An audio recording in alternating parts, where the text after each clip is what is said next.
Ever since the dawn of horror cinema, there's always been the figurehead killer, the token maniac. This has been the embodiment of evil, the masked serial killer, to quote Halloween, the bogeyman. This unstoppable killing force has always been synonymous with the horror genre, in particular the slasher genre. It's characterised by two main attributes: his mask and his weapon. In Halloween we had Michael Myers with his William Shatner-based featureless mask and his butcher's knife. Jason in Friday the 13th with his hockey mask and his machete. And Leatherface in Texas Chainsaw Massacre with his mask made out of human skin and his chainsaw. These films had their heyday in the 1970s and 80s, and together they gathered a huge cult following who became obsessed with the bogeyman as much as with the films themselves.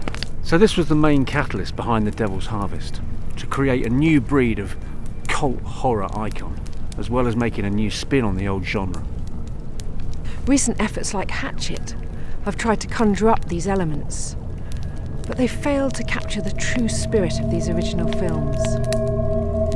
So, to the bogeyman for The Devil's Harvest, we needed to start with the two main basics: the mask and the weapon. After hours of research, we came across images of the plague doctors. These figures existed throughout the Black Death in England and wore distinctive bird-like masks to protect the wearer from the disease. This tied in nicely with the mad doctor element of the film.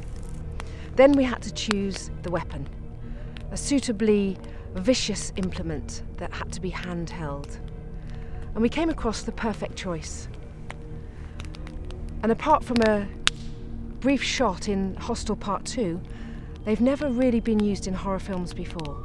The skill saw, or handheld circular saw.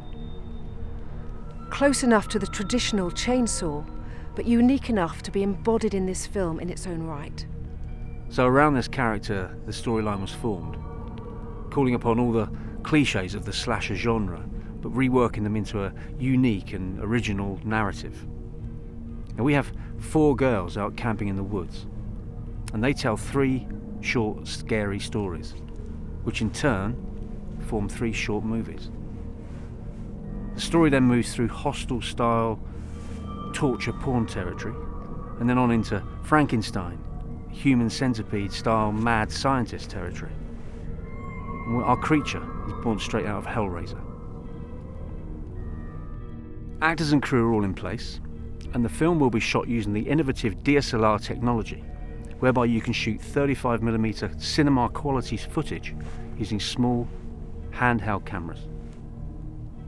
These have been used before in films and TV. Notable examples: the film The Silent House and the popular US series House.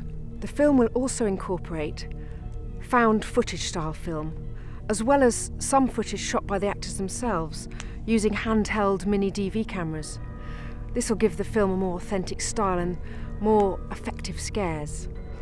And whereas with other films, whereby the script is written first, then the film shot before suitable distributors have been found, we wrote this film with several distributors in mind. We've since contacted these potential distributors, shown them the script, and they've expressed an interest in releasing the final product. All we need now is a few £1,000s to get filming started. It will be a low-budget film, but then again, all the great original slasher films were. We have several great